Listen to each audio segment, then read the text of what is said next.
नमस्कार प्रिय छात्रों, आज हम पढ़ेंगे रासायनिक आबंधन एवं आणविक संरचना का समग्र रूप। ठीक है, तो आपको जिस प्रकार के टॉपिक में दिक्कत होगी तथा जो परीक्षा के हिसाब से जो भी टॉपिक इम्पोर्टेंट होगा उसके बारे में हम पढ़ेंगे।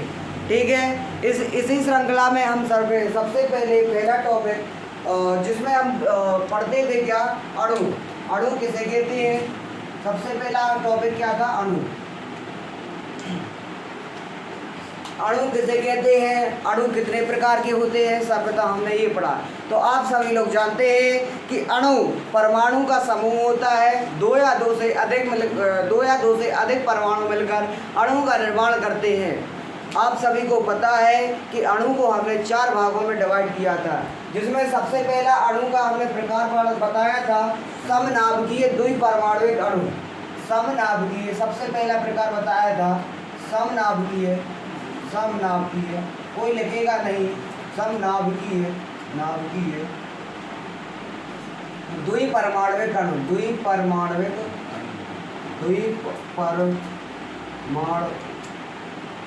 अणु। इसका अर्थ क्या हो गया, समनाभिक यानी इसके नाभिक समान है और द्विपरमाणुक अणु अर्थात 2 परमाणु, जैसे हाइड्रोजन। 2 परमाणु जैसे अर्थात इसमें 2 परमाणु हैं और समनाभिकीय अर्थात इसका नाभिक एक ही है। दूसरा हमने पढ़ाया था समनाभिकीय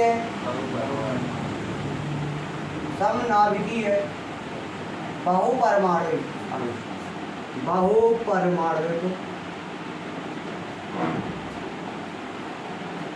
इसका अर्थ क्या हुआ, इसका अर्थ हुआ कि जिसके नाभिक तो समान है लेकिन इसमें परमाणु की संख्या 2 से अधिक है, जैसे S8 P4। तीसरा हमने प्रकार पढ़ा था विषमनाभिकीय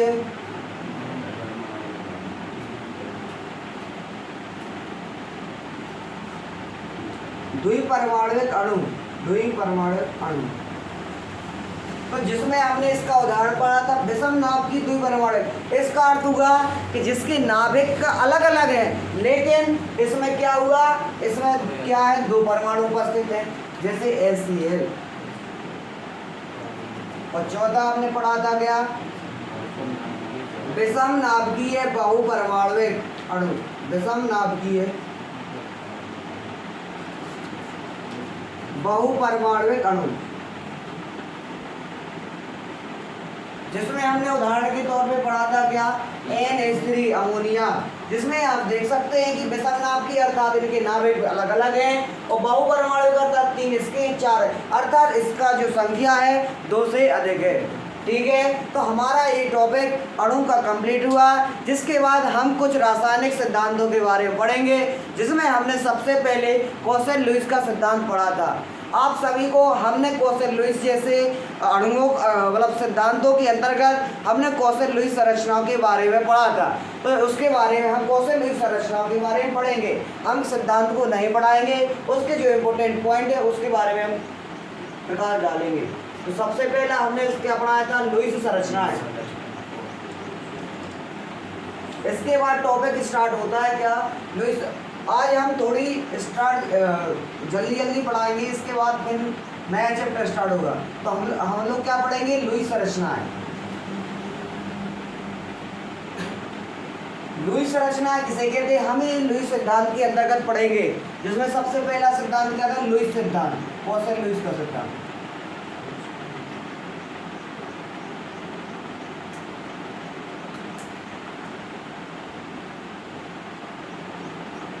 तो सबसे पहले हम क्या पढ़ेंगे, लुईस संरचना है। लुईस संरचना किसे कहते हैं, किस तरह बनाई जाती हैं, पेपर के हिसाब से वेरी इंपॉर्टेंट संरचनाएं होती हैं। 1 या 2 नंबर की ये संरचनाएं आपके पेपर में आएंगी, तो कृपया कर इसे ध्यान से सुने। तो जैसे यदि आपको किसी भी परमाणु की हम कोसेल-लुईस संरचना 2 प्रकार से बनाएंगे, एक हम बनाएंगे परमाणु की और एक बनाएंगे हम अणु की। यदि आपको किसी परमाणु की कोसेल-लुईस संरचना का निर्माण करना है तो आपको सर्वप्रथम, जैसे यदि हम आपको बोल दें कि आपको सोडियम की कोसेल-लुईस संरचना का निर्माण करना है, तो आपको यह विदित होना चाहिए। सबसे पहले उसका आपको इलेक्ट्रॉनिक विन्यास पता होना चाहिए। कैसे कि आपको पहली कक्षा में कितने इलेक्ट्रॉन बढ़ते हैं, दूसरी कक्षा में कितने इलेक्ट्रॉन बढ़ते हैं, तीसरी कक्षा में कितने बढ़ते हैं और आगे जाने वाली कक्षा में कितने इलेक्ट्रॉन बढ़ते हैं। तो आपको यह विदित होगा कि सोडियम की प्रथम कक्षा में 2 इलेक्ट्रॉन, द्वितीय कक्षा में 8 इलेक्ट्रॉन, तृतीय कक्षा में 1 इलेक्ट्रॉन होता है। तो आपको जिस परमाणु की यदि आपको कौशल रचना बनानी है तो उस परमाणु की आपको अंतिम कक्षा को देखना होगा और यदि जितनी अंतिम कक्षा में इलेक्ट्रॉन उपस्थित हैं आपको उतने डॉट बाहर बना देने हैं। तो जिस प्रकार यदि आप जानते हैं कि यदि हम सोडियम की संरचना बनाते हैं जिसका परमाणु क्रमांक 11 होता है तो आपको यह पद्धति होगा कि आपकी यदि ऐसी संरचना बन जाएगी, आपको यह पता है कि यहाँ पर 2 भरेंगे, यहाँ पे 2 3 4 5 6 7 8 जी भर गए और 1 2 और 8 10 10 और 1 11। तो आपको यहाँ अंतिम कक्षा में 1 इलेक्ट्रॉन दिख रहा है। इसका अर्थ हुआ कि यदि आप इसकी सोडियम की कौशल रचना को बनाते हैं तो आपको सोडियम के आगे या पीछे कहीं पर भी 1 डॉट का निशान लगा देना है। आपकी यह कौशल की संरचना का निर्माण कंप्लीट हो गया। यदि आपको किसी और परमाणु की जैसे एल्यूमिनियम या कोई भी परमाणु हो, आपको इसकी बाह्यतम कोश में आप जानते हो एल्यूमिनियम का निकालेंगे तो 3 आएंगे। तो आपको यदि इसकी कौशल संरचना बनानी है तो आपको एल्यूमिनियम की 1 2 3। आपको इतना करने में किसी को कोई दिक्कत नहीं होनी चाहिए। इसके तत्पश्चात हम आपको अणु की संरचना के बारे में बताएंगे। कृपया कर थोड़ा सा नोट कर लें।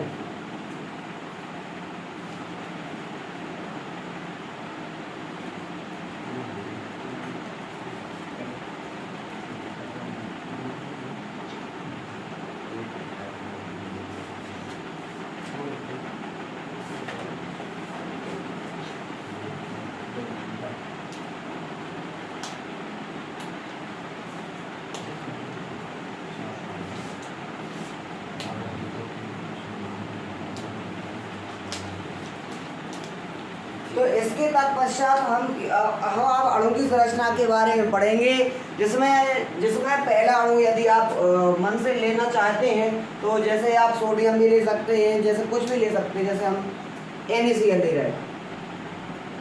NaCl आप सभी लोग जानते हैं ये नमक का सूत्र है, जिसमें यदि आप सोडियम का अणु की यदि आप कौशल संरचना बनाते हैं तो कैसे बनाते हैं सुने। तो आप सभी जानते हैं कि सोडियम की इलेक्ट्रॉन बिंदु संरचना ऐसी होती है और यदि आप क्लोरीन की देखें तो क्लोरीन की इलेक्ट्रॉन बिंदु संरचना 1, इसके बाह्यतम कक्ष में 7 इलेक्ट्रॉन होते हैं। 1 2 3 4 5 6 7। इसका अर्थ क्या हुआ?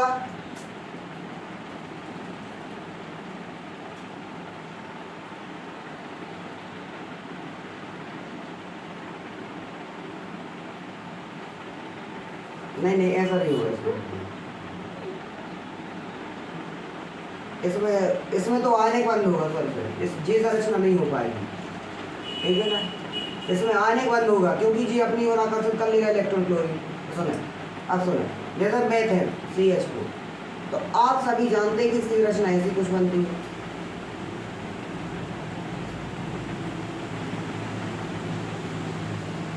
तो आप सभी लोग जानते हैं कि कार्बन के बाह्यतम कक्ष में 4 इलेक्ट्रॉन उपस्थित होते हैं। 1 2 3 4। आपको यह विदित होगा कि हमने कार्बन की क्या कौशल संरचना का निर्माण कर दिया है। इसके बाद आप सभी ये भी जानते हैं कि हाइड्रोजन की बाह्यतम कक्ष में 1 इलेक्ट्रॉन होता है। तो इससे आप देख सकते हैं कि हाइड्रोजन का अष्टक पूर्ण हो गया और यहाँ पर कार्बन का भी अष्टक पूर्ण हो गया। 1 2 3 4 5 6 7 8। तो इसका अर्थ क्या होगा कि यहाँ कार्बन का भी अष्टक पूर्ण हो गया और हाइड्रोजन का भी अष्टक पूर्ण हो गया। इस प्रकार की संरचना को हम कौशल संरचनाओं में अणु के अंतर्गत गिनते हैं। तो आपने परमाणु के उदाहरण पढ़े और आपने कुछ अणुओं के उदाहरण पढ़े। इसके तत्पश्चात हम आपको अष्टक का नियम तथा आयनिक तथा सहसंयोजी बंध के बारे में बताएंगे। कृपया कर जल्दी से नोट करें।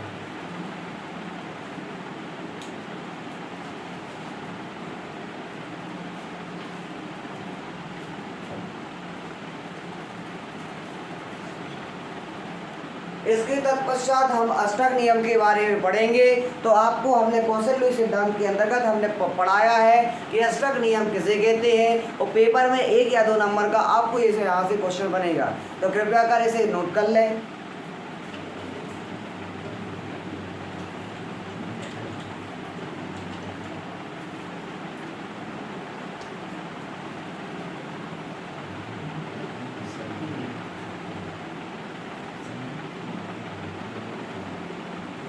आप सभी को यह पता होगा कि यदि कोई परमाणु आपस में यदि जुड़ता है, यदि आपको यह पता होगा कि यदि कोई परमाणु आपस में जुड़ता है, इसका अर्थ क्या हुआ कि वह अपना अष्टक पूर्ण करने के लिए जुड़ रहा है। जिस प्रकार कोई भी व्यक्ति है अपनी मोक्ष प्राप्ति के लिए इस संसार में बहुत सारे साधन के जरिए अपने कार्यों को पूर्ण करता है, जिस प्रकार कोई व्यक्ति साधना के जरिए, भक्ति के जरिए, ज्ञान के जरिए, बहुत सारे जरिए होते हैं, जो योग के जरिए भी भगवत गीता में योग को मोक्ष प्राप्ति का साधन बताया है। इसका अर्थ क्या हुआ कि अपने यहाँ पे पृथ्वी पे जो व्यक्ति जन्मे हैं उनका उद्देश्य केवल मोक्ष प्राप्त करना है। इसी प्रकार आवर्त सारणी में जो तत्व स्थित है, प्रत्येक तत्व अपना अष्टक पूर्ण करने के लिए कोशिश करता है, अर्थात उसका अपने उद्देश्य क्या है, अष्टक पूर्ण करना। तो अष्टक नियम कहता क्या है कि 2 परमाणु आपस में तभी संयोग करते हैं या संयोग करके अपना अष्टक पूर्ण करते हैं, या कहने का अर्थ है कि 2 परमाणु आपस में संयोग तभी करते हैं ताकि उनके अष्टक पूर्ण हो सके। तो अष्टक सिद्धांत यही कहता है कि 2 परमाणु अपने आपस में इसीलिए जुड़ते हैं ताकि वे अपने अष्टक को पूर्ण कर सके, यही आपका अष्टक सिद्धांत है। ठीक है, इसके तत्पश्चात आपको क्या है, आपको क्या करना है। हाँ देखो, जिस प्रकार जैसे हमने बताया अभी कौशल-लुईस की संरचना, कौशल-लुईस की संरचना बताएं आपको। तो कौशल-लुईस की संरचना में जैसे सोडियम में हमने एक डॉट लगाया, तो इस डॉट को हम संयोजी इलेक्ट्रॉन कहते हैं। संयोजी इलेक्ट्रॉन अर्थात क्या होता है, संयोजकता, अर्थात संयोजी का अर्थ क्या होता है, जिससे हम जुड़ेंगे। ठीक है ना, तो हम जैसे एक बिंदु है, जैसे ये इसमें यदि एक बिंदु है तो सोडियम केवल एक ही परमाणु से जुड़ेगा, यदि 4 है तो अलग अलग बिंदु से जुड़ेंगे। ठीक है ना, तो इसके बाद तत्पश्चात हम क्या पढ़ेंगे, अष्टक नियम आपका कंप्लीट हो गया। आज रिवीजन चल रहा है, आज आपको समझ में आए चाहे ना, यदि आपने रेगुलर क्लास ली है तो आपको समझ में आएगा, नहीं तो नहीं आएगा। और रिवीजन के लिए हमने बोला था, हमारा उद्देश्य आज टेस्ट लेना नहीं था, हमारा रिवीजन करना था, ताकि आप रिवीजन करके घर से आए, ताकि और आपको एक्स्ट्रा समझ में आए। लेकिन आप लोगों ने किसी ने भी अच्छे से रिवीजन नहीं किया है। ठीक है, तो आप सुने। इसके बाद अष्टक नियम के बाद हम पढ़ेंगे क्या, हमने बताया है क्या, आयनिक बंध और सहसंयोजी बंध के पेपर में आपको आने वाला सबसे इम्पोर्टेंट क्वेश्चन है। ये आपने 10वीं क्लास में भी आपने कुछ इसके बारे में कुछ पढ़ा होगा। अब इसके बारे में कुछ ज़्यादा नहीं बताएंगे, केवल इसका मेन इसको कहते किसे हैं, मतलब जो कुछ भी है उसके बारे में बताएंगे। ठीक है, तो सुने, तो हम पढ़ाएंगे क्या, आयनिक बंध। तो आयनिक बंध किसे कहते हैं, आप सभी को यह पता होगा कि आयनिक बंध किसे कहते हैं। तो आयनिक बंध किसे कहते हैं, जिस प्रकार NaCl में उपस्थित एक बंध होता है जिसे आयनिक बंध कहते हैं। कैसे होता है, सुने, जैसे कोई भी परमाणु होता है, जैसे सोडियम के पास कितने होते हैं, बाह्यतम कक्ष में 1 इलेक्ट्रॉन होते हैं। ऐसे क्लोरीन में कितने 7 इलेक्ट्रॉन होते हैं, उसको 1 इलेक्ट्रॉन की आवश्यकता होती है। होता क्या है कि सोडियम अपना 1 इलेक्ट्रॉन बाहर करके सोडियम प्लस बना देता है, ये इलेक्ट्रॉन बाहर चला गया, सोडियम प्लस। जितने इलेक्ट्रॉन बाहर जाएंगे उतना ही प्लस का चार्ज आएगा।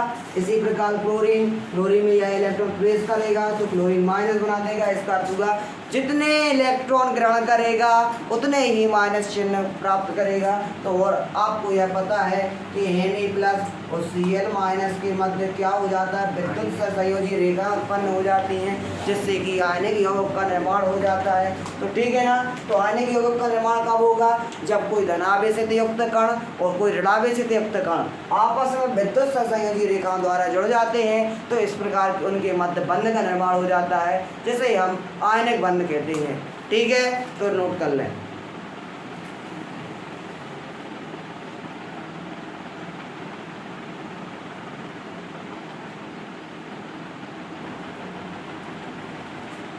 तो इसके तत्पश्चात हम सहसंयोजी बंध के बारे में पढ़ेंगे।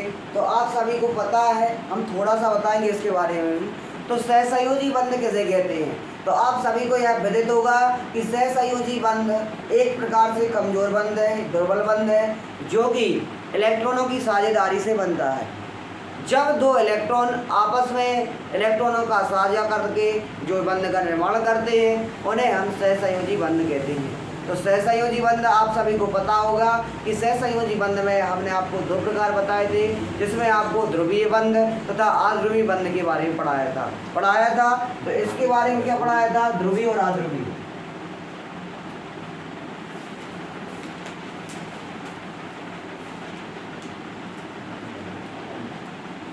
ध्रुवीय सहसंयोजी बंध और अध्रुवीय सहसंयोजी बंध। यहाँ पे सुने सब जने, सुना है?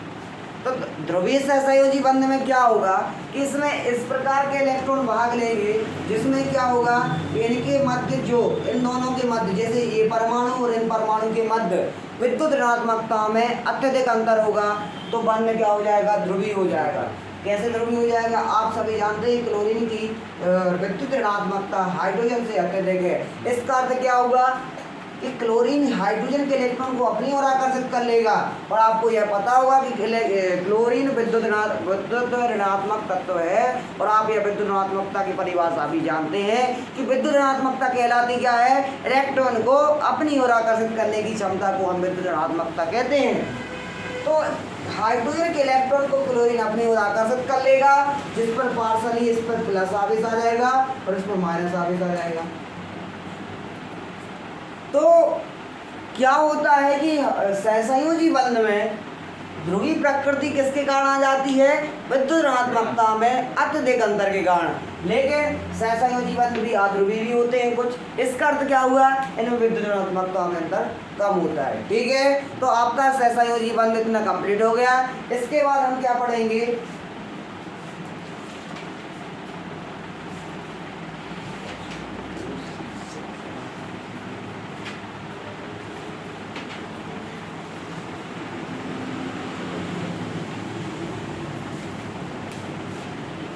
इसके बाद हम पढ़ेंगे संकरण।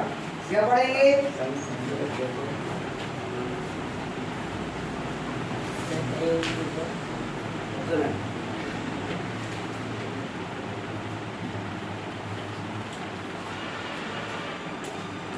जो आपके इस चैप्टर में इंपॉर्टेंट पॉइंट है, हम उसको रिवाइज करवा रहे हैं इस बार। ठीक है, तो सुने।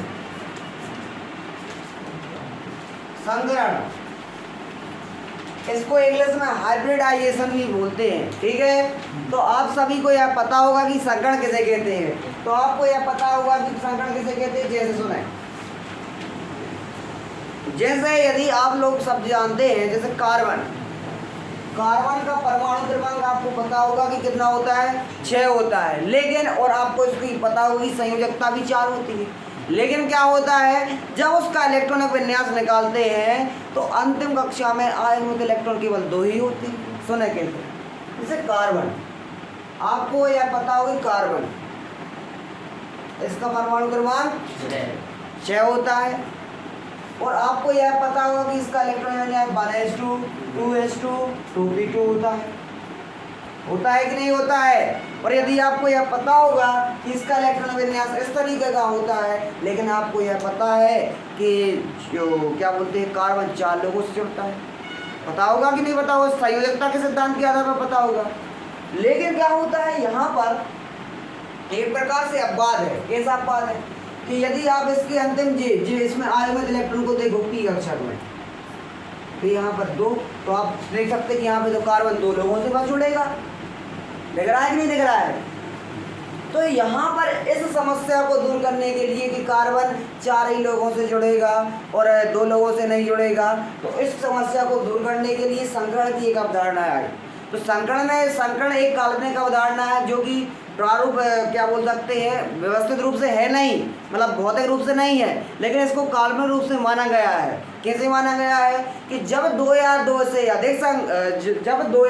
अधिक कक्षक आपस में जब अपनी ऊर्जाओं का पुनर्वितरण करके जब नए तथा उतनी ही समान ऊर्जा में नए कक्षकों का निर्माण करते हैं तो इस प्रक्रिया को संकरण कहते हैं। तो जिस प्रकार हमने इसमें संकरण के भी हमने कुछ प्रकार पढ़े थे, तो संकरण के प्रकार के अंतर्गत हमने क्या पढ़ा था सुनिए। हम उसकी आकृति बना के नहीं बताएंगे क्योंकि उसमें बहुत ज़्यादा टाइम लग जाएगा, ठीक है। तो हम संकरण के बारे में बताते हैं कि संकरण कितने प्रकार के होते। सुने, तो हमने एस पी डी,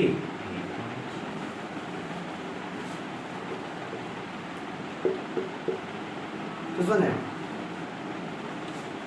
तो हमने क्या बताया था, जब संकरण की अवस्था में यदि S का एक अक्षक और P का यदि एक अक्षक हिस्सा लेता है तो इस प्रकार के संकरण को SP संकरण कहेंगे।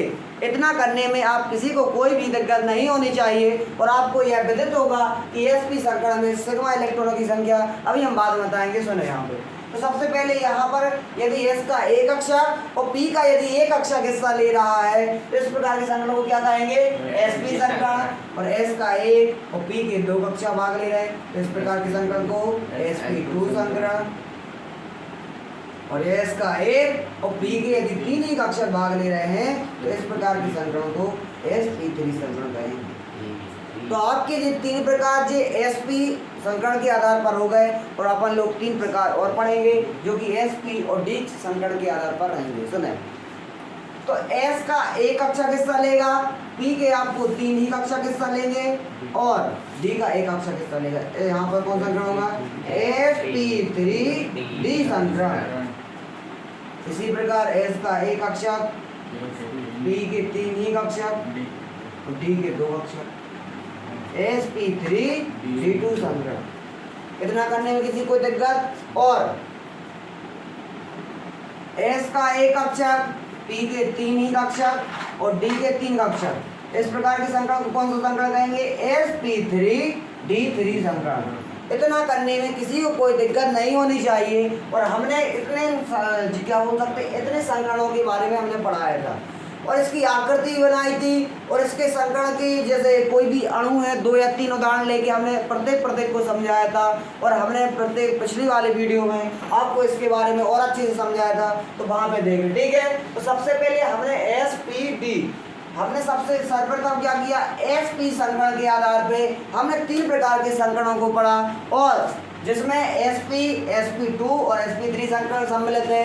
और हमने SPD संकरण के आधार पर हमने तीन प्रकार के संकरण को SP3D, SP3D2 और SPD3 के बारे में पढ़ा। तो आपको इतना करने में कोई दिक्कत नहीं होनी चाहिए।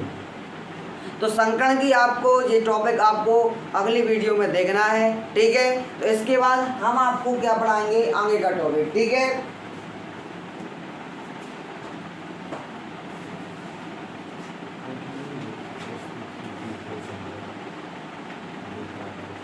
हमें पढ़ाना है आपको द्विध्रुव आघूर्ण।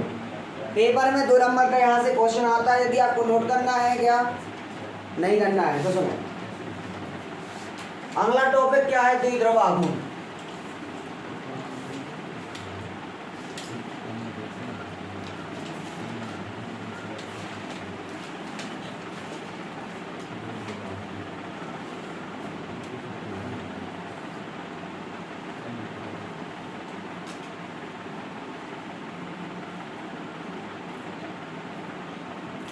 द्विध्रुव आघूर्ण किसे कहते हैं, सुनो तो सुने। जैसे यदि कोई बंध है ACL, मान लो कि कोई बंध है बंद आएगा नहीं रहेगा, तो आपको कुछ पता होगा कि यहाँ पर पार्शियली प्लस होगा और पार्शियली नेगेटिव होगा, विद्युत ऋणात्मकता में अंतर के कारण, ठीक है। और इनके बीच में कुछ दूरी भी होगी, कुछ पता है। तो आपको करना क्या है, इसकी परिभाषा तो आपको देख कर ही बन जाएगी। सुनो क्या, तो यहाँ पर उपस्थित कोई भी एक आवेश का परिमाण, जैसे ACL है, H में देखो जितना इसमें धनावेश उतना ही ऋणावेश होगा। जैसे ACL लिखा है, ACL में ऋण का 1 लगा और ऋण का 1, धन का 1 लगा और ऋण का 1 लगा, तो इसका परिमाण क्या होगा, 1 होगा, क्योंकि इस एक तो है चाहे धन हो चाहे ऋण हो, ठीक है ना। तो इसी प्रकार यहाँ पर इन दोनों पे कोई भी, यहाँ पे कोई भी परमाणु हो सकते हो, कोई भी आवेश हो सकता है। तो यहाँ पर उपस्थित जो भी आवेश है, आवेश मान लो उससे डेल्टा, ठीक है, डेल्टा इनटू इनके बीच की दूरी, जी आपका क्या होगा द्विध्रुव आघूर्ण। द्विध्रुव आघूर्ण क्या है सुने, किसी भी अणु का द्विध्रुव आघूर्ण वह होता है जो कि उस उनके जो परिमाणात्मक आवेश तथा उनकी बीच की दूरी के गुणनफल के बराबर होता है। आपको यहाँ पर परिमाणात्मक आवेश जो डेल्टा दिख रहा होगा और इनके बीच की दूरी डी दिख रही होगी। जैसे यदि आपको एक क्वेश्चन देते हैं, सुने, यदि इनके बीच में आवेश सुने थे यहाँ पे सुने एच के ऊपर आपके कितने का धन 10 का आप यदि आपको आवेश दे दिया और Cl के ऊपर ऋण 10 का आवेश दे दिया और D यानी इनके बीच की दूरी आपको 20 दे दी, तो आप ये बताइए कि इनके बीच में द्विध्रुव आघूर्ण क्या होगा, बताइए जल्दी बोलिए। कैसे होगा? आपको यह पता है कि यहाँ पे परिमाण 10 है और इनके बीच की दूरी 20 है, इसका अर्थ हुआ इसका कितना होगा 200 डिवाई, इसका मात्रक डिवाई होता है पेपर में इंपोर्टेंट क्वेश्चन, ठीक है। तो द्विध्रुव आघूर्ण आप समझ गए होंगे ऐसा है। और सुन लीजिए उसको प्रदर्शित कैसे करते हैं, तो ये सुने, आपको जिस तरफ ऋण दिख रहा क्या, ऋण तरफ आपको धन दिख रहा है इस तरफ, तो सुने आपको ऐसी लाइन बढ़ानी, यहाँ पे धन दिख रहा तो धन का चिन्ह लगा दिया और यहाँ पे एरो का निशान लगा दिया। तो ये द्विध्रुव आघूर्ण को प्रदर्शित करने, जिस तरफ ऋण होता है उस तरफ एरो का निशान, जिस तरफ धन होता है अर्थात इसका जो द्विध्रुव आघूर्ण दर्शाएंगे ना तो अपन लोग ऐसा दर्शाएंगे। इतना करने में किसी कोई दिक्कत नहीं होनी चाहिए, ठीक है ना।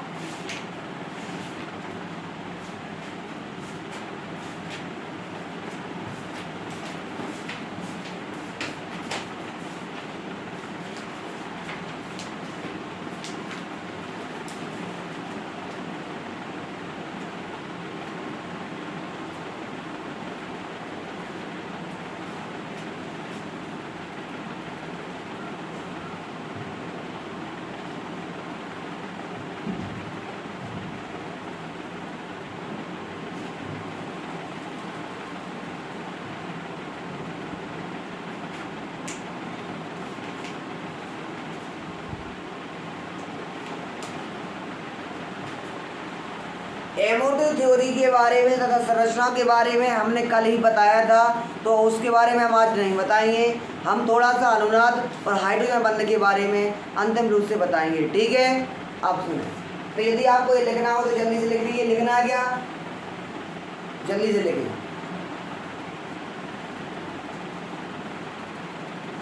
आपको यहाँ इम्पोर्टेंट टॉपिक के बारे में पढ़ाया जा रहा है क्योंकि चैप्टर कंप्लीट हो चुका है। ऐसे आप यदि आप पेपर हो और यदि आपको रिवीजन करना हो तो इन टॉपिक का जरूर रिवीजन करके जाएं।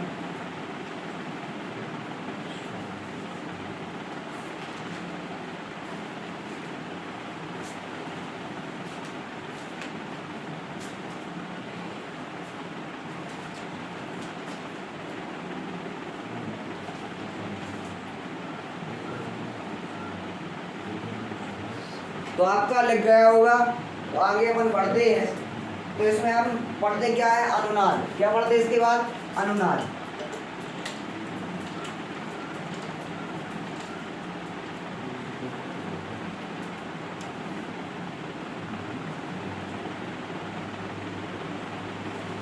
हमने कुछ बताया था अनुनाद, अनुनादी संरचनाएं और अनुनादी संकर बताया था। तो आपको इसमें पता होगा कि अनुनाद किसे कहते हैं। तो सुने, तो अनुनाद किसे कहते हैं कि जब, तो देखो जिसे हमने O3 संरचना के बारे में बताया था, जब सुने कैसे, आपको यह पता होगा कि O का जो होता है या तो इस तरीके की या तो इस तरीके की संरचना बनाई जा सकती है, लेकिन इसके गुण अलग होंगे, इसके गुण अलग होंगे। तो इन दोनों को यदि हम सम्मिश्र रूप बना देते हैं जिसे हम अनुनादी संकर कहते हैं।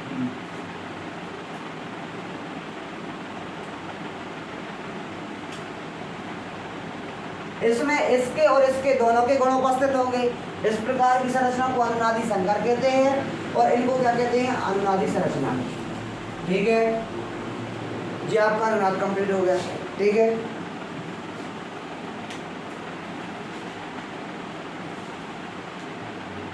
और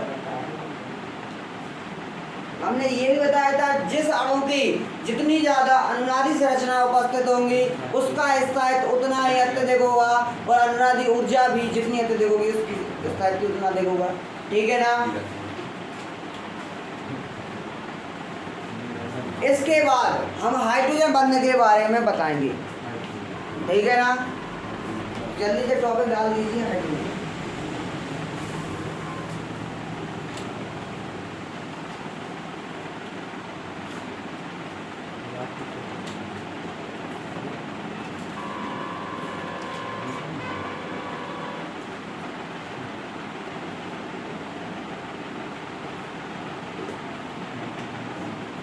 इसे इंग्लिश में हाइड्रोजन बॉन्ड कहते हैं। ठीक है, सुन रहे, तो हाइड्रोजन बंध किसे कहते हैं?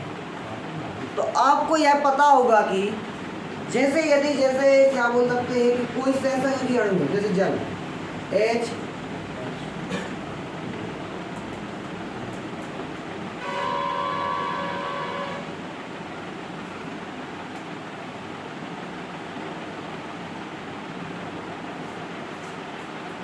जैसे अब सुनिए जल्दी से, जैसे यदि कोई सहसंयोजी अणु है जैसे H2 JH2 के इतने सारे क्या है अपने के पास अणु हैं, तो इन अणुओं में क्या होता है कि जो ऑक्सीजन अर्थात कोई विद्युत ऋणात्मक तत्व और कोई हाइड्रोजन, पहले तो हाइड्रोजन बंध जो होता है एक विद्युत ऋणात्मक तत्व और किसके मध्य लगने मतलब किसके मध्य बनता है, हाइड्रोजन बंध विद्युत ऋणात्मक तत्व और हाइड्रोजन के मध्य बनने वाला बंध होता है, जो कि क्या होता है आपस में क्या हो जाता है, जब दो सहसंयोजी बंध वाले अणु आपस में जब पास होते हैं तो जब उनमें ऑक्सीजन और हाइड्रोजन के मध्य जब बंध मतलब एक निर्माण करने की क्षमता रखता है जिसे हम हाइड्रोजन बंध कहते हैं। और हमने हाइड्रोजन बंधों के दो प्रकार बताए थे, एक बताई थी अंतः और एक बताई थी क्या, अंतः बताई थी एक, और एक बताई थी अंतर अणु हाइड्रोजन बंध और अंतः